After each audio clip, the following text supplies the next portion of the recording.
Yep. I saw the Addams Family on Friday. Okay. You might be wondering why I'm making this review a little bit late. Well, yeah, first of all, I went to do something that I will reveal you sometime later on this date. And also because I had a cold, I could admit. I kind of lost a little bit of my voice. My voice must go kind of croaking, so I gave myself a time to make a talk in front of the camera without breaking my lungs. But I still have it, but now I feel recovered enough to at least talk to you about my experience with the latest animated film of the Addams Family. A little bit of a background, as you could say. When I was a child, I wasn't exactly a big fan of the Addams Family, but I would always remember that when every time they show up on TV, it kind of gave me a little bit of an odd curiosity about it. I didn't remember watching at least one episode about it, and then that's it. Then most of the times I get familiarized with the Addams Family was mostly on cartoons. There were two of those cartoons made by Hanna-Barbera, as far as I can remember. One of them, which was the earliest one, was the one where they go to a road trip with this kind of like this haunted house, wacky racist style car. And then the other one was it has a little bit more of a stylized Beetlejuice style aesthetics. That was made from, I think it was in the 1991 or 1993. I don't exactly remember what it is. But I remember watching them, and those one gave me kind of like the familiar things about the Addams Family. But weirdly enough, I never saw the movies. I never saw the Tim Burton Addams Family movies, or the other one that had the Addams Family. I don't even know why. Maybe because I wasn't too much into it, but little by little, I think I have a little bit of a soft spot for them, since I kind of like the concept of a family who likes the macabre, even though nobody likes how they do it. And ironically, as far as how can I say, macabre, dark, and kind of creepy and ookie and spooky, how the Addams Family are, you can tell that these are probably kind of like the nicest people you could ever meet. I think that's kind of the joke of the Addams Family. But you know what? I was very open to this new animated movie, so much that I did decided to watch it on an early morning.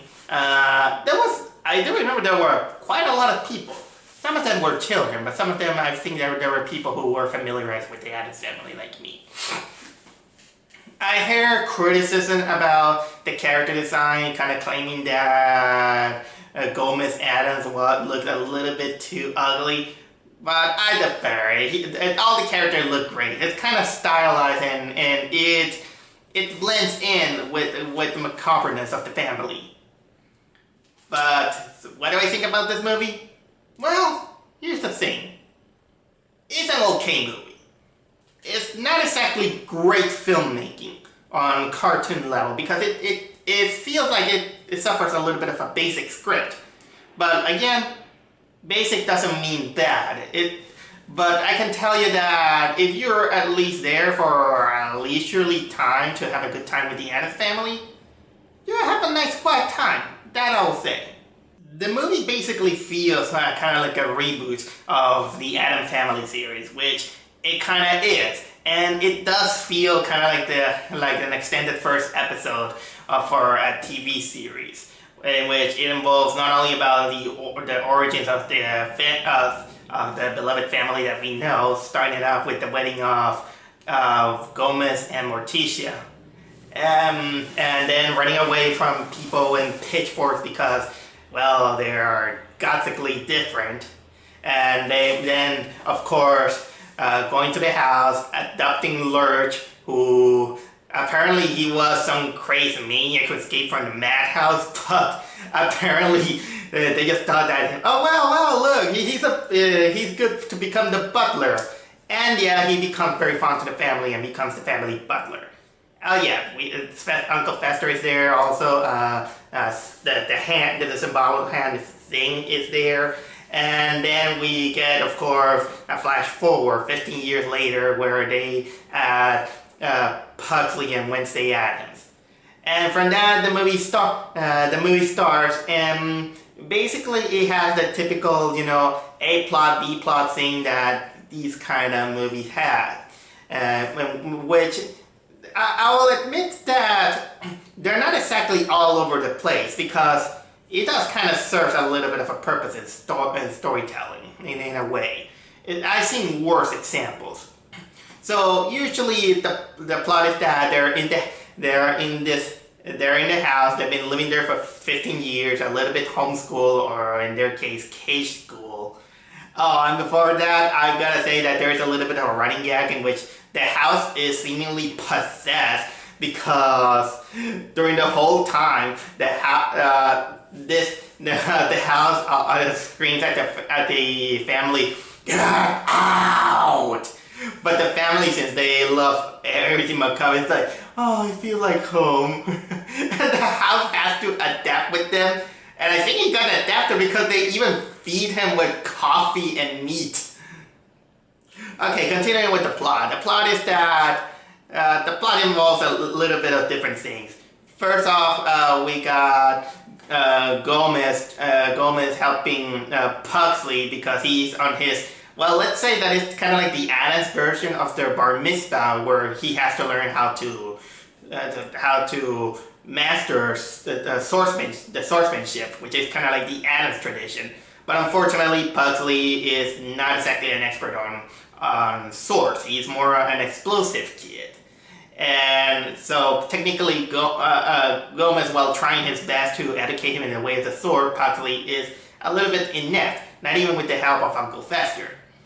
And then there is technically the B plot, which is basically the relationship between Morticia and Wednesday, which starts out with Wednesday trying to get out to the outside of the mansion and see how the world really is.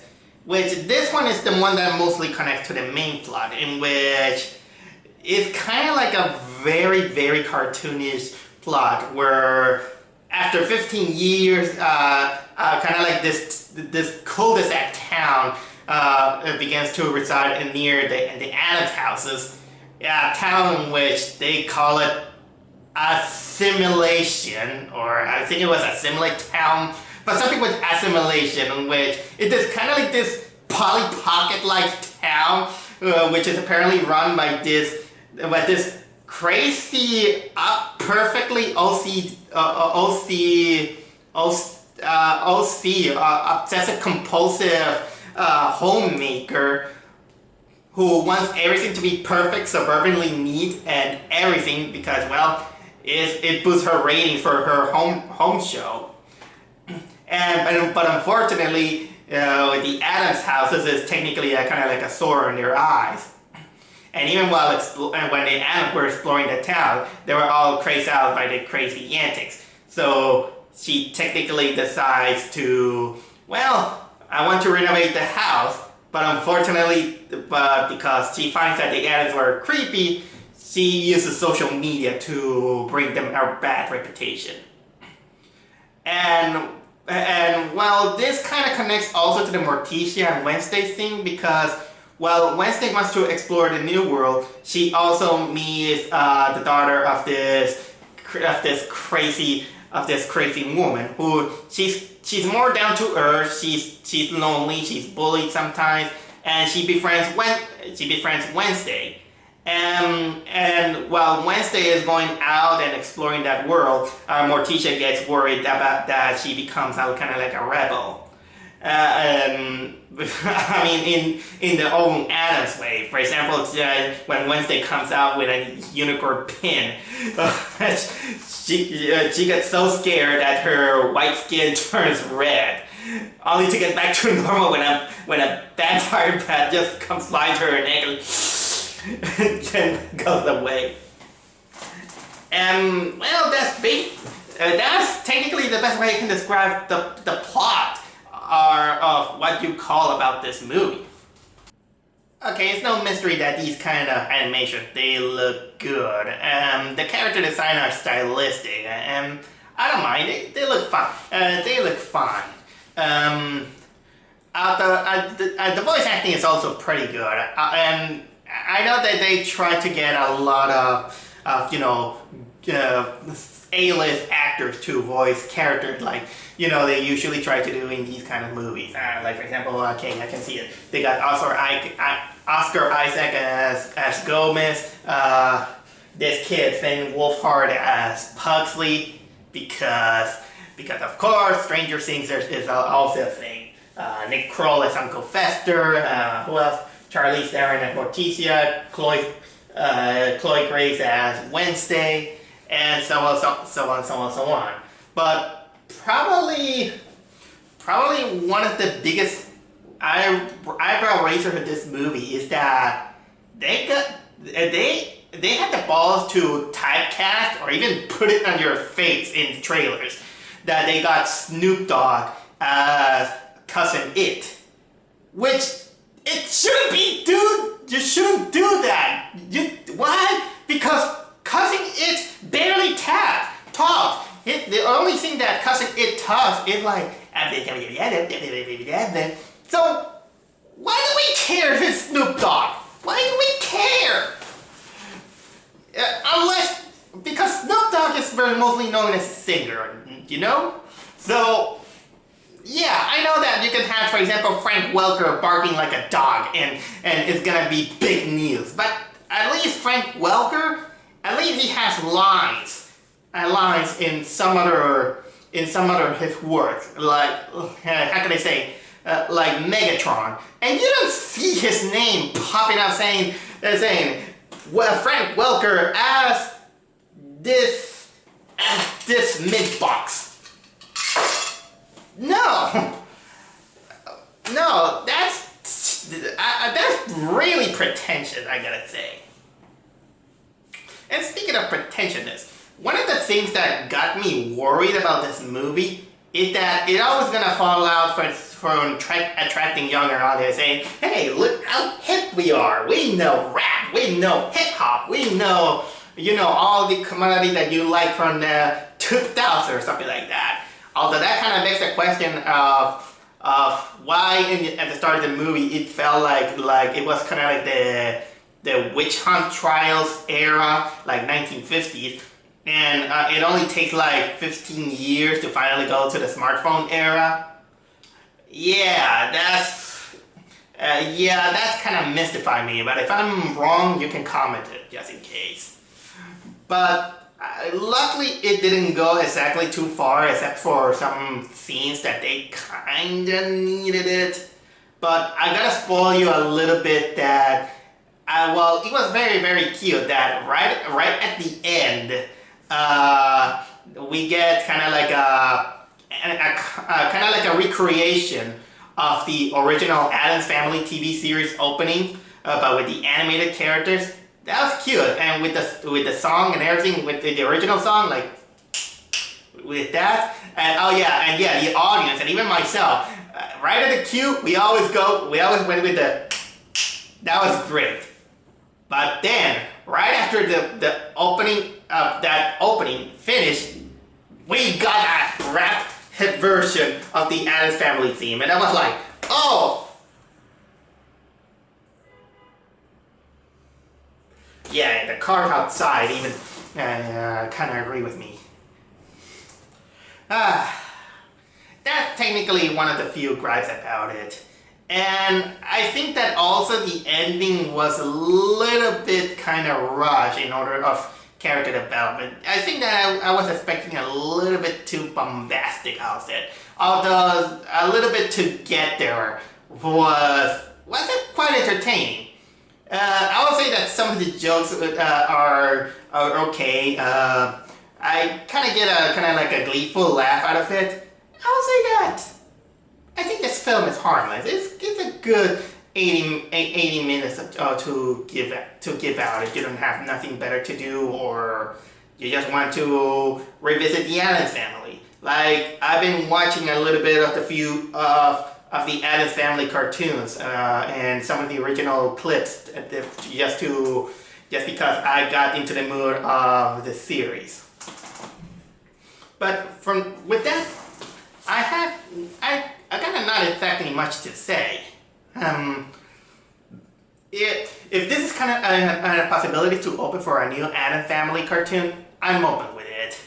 So with that say, my recommendation is technically mild. It's okay. It's sufficient a little bit as a rental, but I mostly encourage you to watch a little bit of the original or the cartoons. This one is kind of like a nice addition to the series, and I'm glad to revisit that family. I think that probably in the near future we probably might get the other family to get rebooted, which is none other than the Monsters. But into the meantime, the Addams Family.